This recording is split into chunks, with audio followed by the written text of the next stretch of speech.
and didn't care if it was cold. Just took a... So you eating a cold ass burger. You couldn't even go to the microwave. I know they got a microwave up in there. You couldn't even go to the microwave and like put that bitch in the microwave for a cool few minutes. You eating a cold burger? Bro, a cold burger is trifling. How y'all boys feeling? In this video, we're going to be reacting to IMR Scary Tales, 3 true 5 guy horror stories, animated. Amen. Let's get straight into it. I hadn't eaten in 2 days. My stomach was folding in on itself, making angry little noises like it was talking back to me. Broke, jobless, and one couch away from sleeping in an alley. That night, I was wandering the empty midnight streets, hoping, praying I'd find a miracle. Instead, I found a Five Guys outlet. It was dark, lights off, chairs flipped on tables. I guess it was closed, and was thinking about where to go next when I heard the sound of wood hitting a hard surface. It was coming from the back of the restaurant. I followed the sound, thinking some shady business might be taking place, but realized it was the back door. Probably the staff who closed the restaurant forgot to lock it. The wind was making it swing.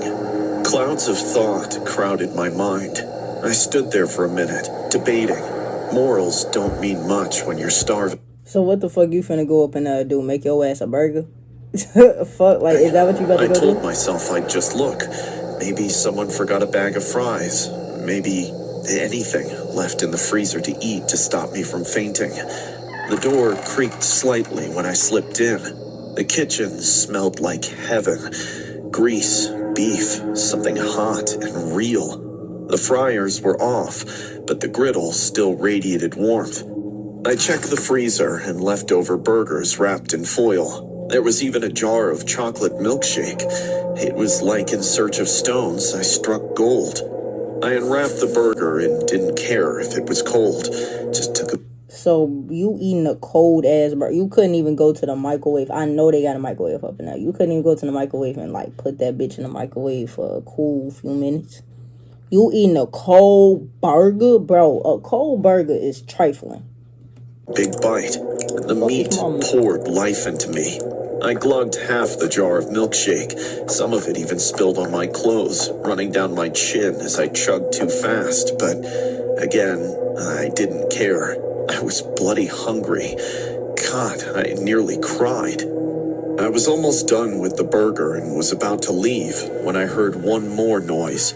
I'll call it a noise because it came from a human. A muffled whimpering of a man came from a distance. It was faint and coming from the storeroom. I should have left right then. I crept forward, drawn in like some idiot in a horror flick who just had to open the door. I eased it open, just a little, and peeked inside. The storeroom was mostly in darkness, but there was one spotlight hanging from the ceiling. Under that light sat a man, tied to a wooden chair.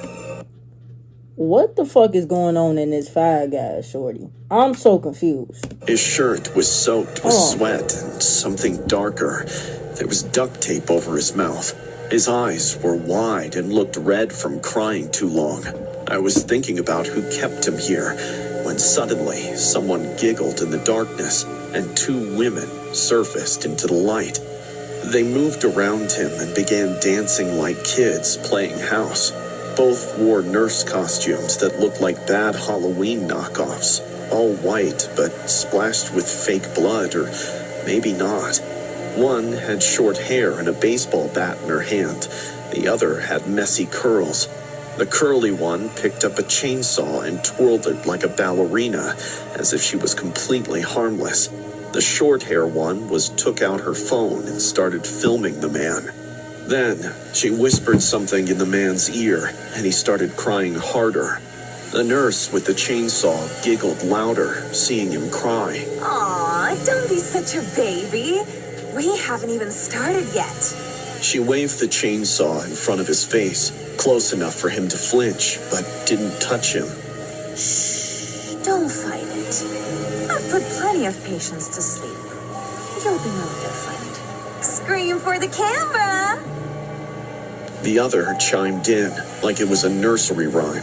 My heart was pounding so loud I thought they'd hear If you not gonna call the police, get the fuck up out of there before you next, shorty. it. Because you not taking on these two away. women. I didn't care about the burger anymore. And then, creak. The door, of course. Always the damn door. Both women stopped. The one with the chainsaw tilted her head. Oh, She whispered, Yeah, shorty, you should have been got up out of there. I ain't even gonna lie. If you wasn't gonna go alert the police, you should have got the fuck up out of there. You not stopping this for whatever they finna do to this man. I'm sorry, but you can't do nothing about it, bro. You ain't got no gun. her grin stretched wider than seemed possible. a new patient. Yeah, I nah. bolted. Yeah, brother. I hope you got the fuck up out of there, shorty. Look back, didn't grab my half-eaten burger, just ran out the back, through the alley, across the street. I didn't stop until I collapsed behind a dumpster 4 blocks away, lungs burning, sweat cold on my skin. Hours later, when my breathing finally settled and I came to my senses, I went to the police station, breathless, smelling like kitchen grease and fear. I told them about the man, the women, the chainsaw, everything.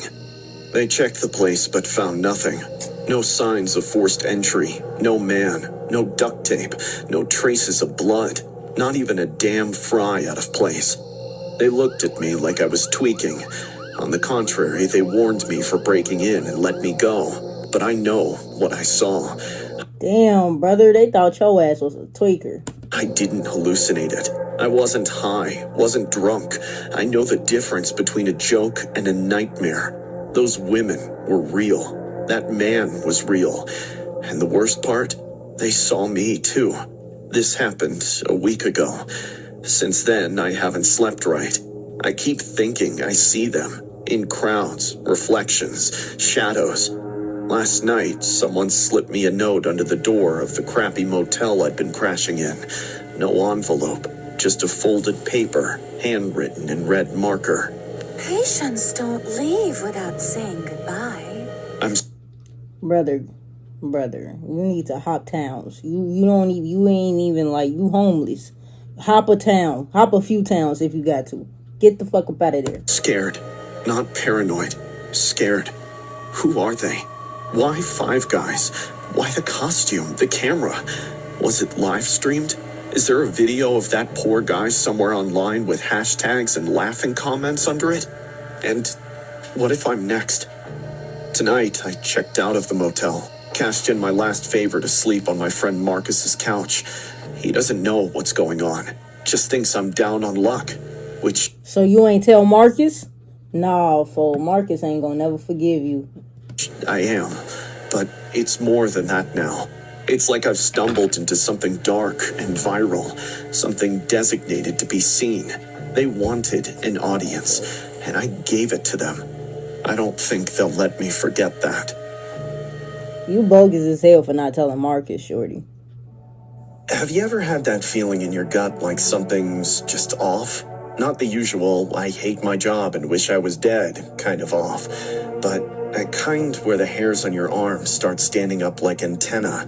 That's exactly how I felt that night at Five Guys.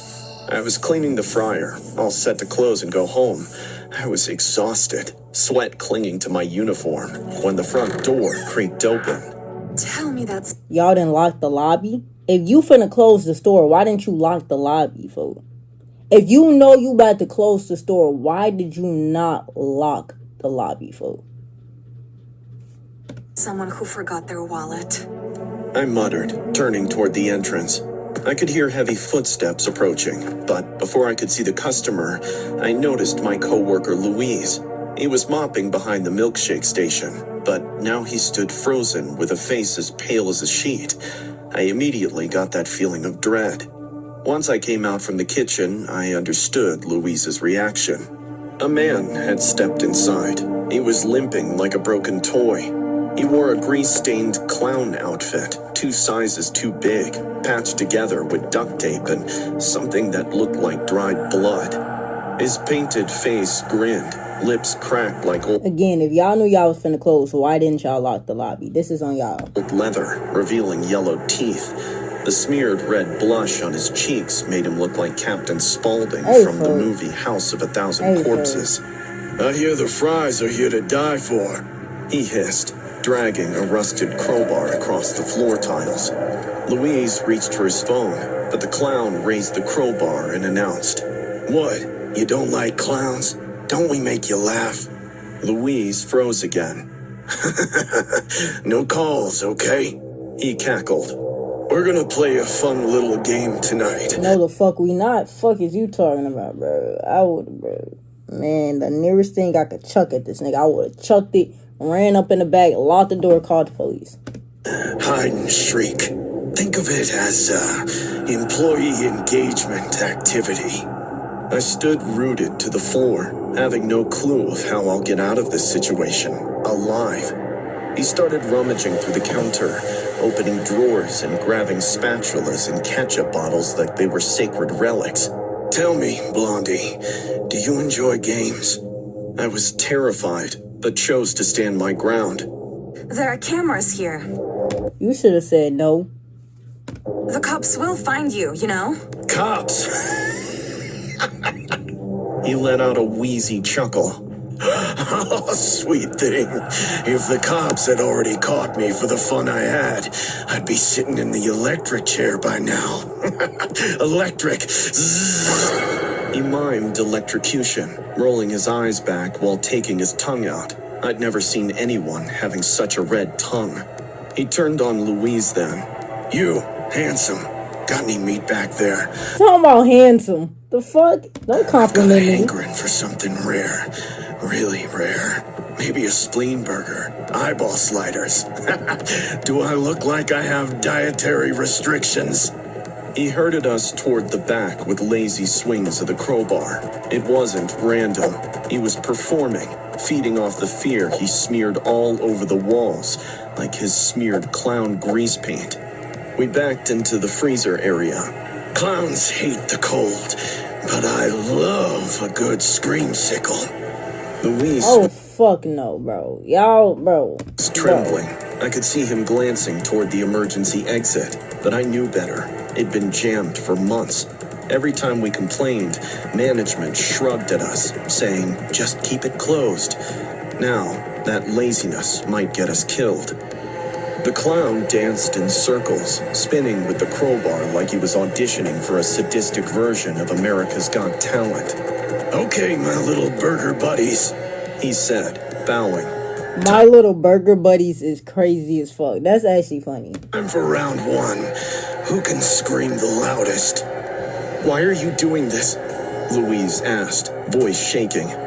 The clown paused, tapping the crowbar against his teeth. Have you ever started a grill so long that the sizzle starts sounding like a lullaby? Ever dream about meat? I do. Every night. You think you're just flipping burgers. You're part of the machine, and I'm here to clean the gears. He grabbed Louise by the collar and dragged him back into the kitchen. I saw the panic in Louise's eyes, your ass and fried, something shorty. else. He wanted me to run, so I did. I slipped behind the freezer door and darted through the dry storage, barely dodging a falling box of peanut oil. My hands found the panic button under the prep counter. I hit it. Silent alarm engaged. I then hid behind the storage boxes, watching out from the gap. The kitchen echoed with screams and laughter, the kind that makes your insides twist. I crouched behind the storage. Damn, Louise. Damn, shorty. And mind you, that nigga just trying to work, bro. Heart slamming against my ribs, listening. You scream like a pork chop in a pressure cooker, Louise. The clown shouted, followed by a wet crunch. You think that's broken? You should see what they did to my dreams. I heard Louise's scream 2 more times, followed by sounds of bones breaking. After that, all went silent. I could barely stop myself from crying. Then, I heard him calling out to me. Jamie! How the fuck he know your name, shorty? Jamie! Where Where's my little blondie? I promise I'll make it quick. Well, quick-ish, depending on how flexible your kneecaps are. I bit down on my knuckle to keep from sobbing. I thought he wouldn't be able to find me, but as I looked from the small gap between the boxes, I saw a pair of... Oh, brother, you're cooked. I hope the police is there, because if they're not, your ass is fried dookie. eyes staring dead at me. Shorty. He slowly moved the boxes, revealing his entire face, staring up close. One little hider shaking in a crate. 2 bloody hands, soon to seal your fate. This nigga he's making rhymes out of, oh my goodness, this is sadistic. Left, wanna run? Too late. I closed my eyes, knowing I was going to be dead in seconds, when I heard cop cars right outside the Five Guys entrance. When I opened them, the clown was gone. The cops pulled me out and took away Louise's dead body in a stretcher. He was beaten to a pulp. I told them, Louise, fuck, bro. The cops everything. I told them to check out the security cameras, but it too was out of order. I showed them a picture of Captain Spaulding, but the cops didn't look very hopeful. They said y'all niggas fucking suck, bro. Clowns kept changing their attire, so maybe this time he was Spaulding. Next time he might come as Friendo. Who knows? I never found the clown, and I know they won't. Damn. Like he said, if they did catch him for what he did, he would have been electrocuted. Sitting in a chair, yeah, he would have been electrocuted. Nigga would have been dead by now. Damn, for that shit crazy. Hold on, shorty. I wasn't even supposed to be there that night. Lori had called in sick earlier, but then management texted me last minute to cover her late shift. I was annoyed, but I needed the hours, so I dragged myself through rain, windshield wipers slapping uselessly against the downpour, and pulled into the Five Guys parking lot. The storm was already fierce, hammering against the glass doors, the lot shining with black puddles. Inside, the place felt like a hollow shell, fluorescent lights buzzing, grills hissing softly. I would never go into work on my off day. Fuck is you talking about? And the red and white I wasn't supposed to be there, so no, I'm not going. Outside. Fuck is you talking about? Gina was at the register, half asleep from boredom. Rough night to be here, She said, giving me a tired smile. The rain pounded against the window so hard I thought the glass might crack. Customers trickled out one by one until it was just us, Gina and me, wiping down counters, checking the fryers, and trying to stay awake until close. At around 9:30, Gina started locking up. She went to secure the side door, then walked to the back windows. But suddenly, she stopped, staring at something, or maybe someone. I saw her shoulders tense, her head cocked to the side. What you see, Jane? What you see, Jane? Lori? She said softly. I frowned. Oh, What? shit. Then, I saw her too. Standing just inside the doorframe, dripping wet, pale as the lightning flashing outside. Lori. Her Five Guys uniform clung to her like a second skin, her hair plastered against her skull. She smiled, but it was weird. Too wide, too stiff. Her lips didn't seem to match her eyes. I came back. She said, her voice flat and distant. Car broke down If she came back, I'm leaving. nearby. Figured I'd finish the shift. For a moment, relief surged through me. Maybe she hasn't been sick at all. Maybe she just wanted to make sure she didn't lose her hours. But as I looked at her closer, that relief curdled into something colder. Her movements were jerky and unnatural, as if she were a puppet someone was still learning to control. She dragged her feet slightly, leaving thin trails of water across the tile. And Yeah, no, her ass would have had to get gone. I would have told her ass to get the fuck out. Smile. It stayed fixed, unblinking, like it had been carved into her face. You okay? Lori tilted her head. No. Never better. Hell no, Feels she like not. all my problems are gone. A chill ran down my spine. Fuck that mean? What? She stepped closer. I swear, the lights dimmed with her movement. Her wet clothes didn't drip anymore. The water just seemed to vanish into the floor. You didn't cover for me. She whispered. Her voice suddenly much lower, rasping like it came from somewhere deep in her chest. I covered for myself. Gina backed away. Tomorrow. See, Gina smart. Gina is smart as shit. Something's wrong. The air grew heavy, pressing against my lungs. Shadows stretched unnaturally across the walls, reaching for us like grasping hands. Then, with a harsh snap, the light shattered, spreading glass everywhere. In the darkness, I heard Lori's voice, closer. Sorry for being late.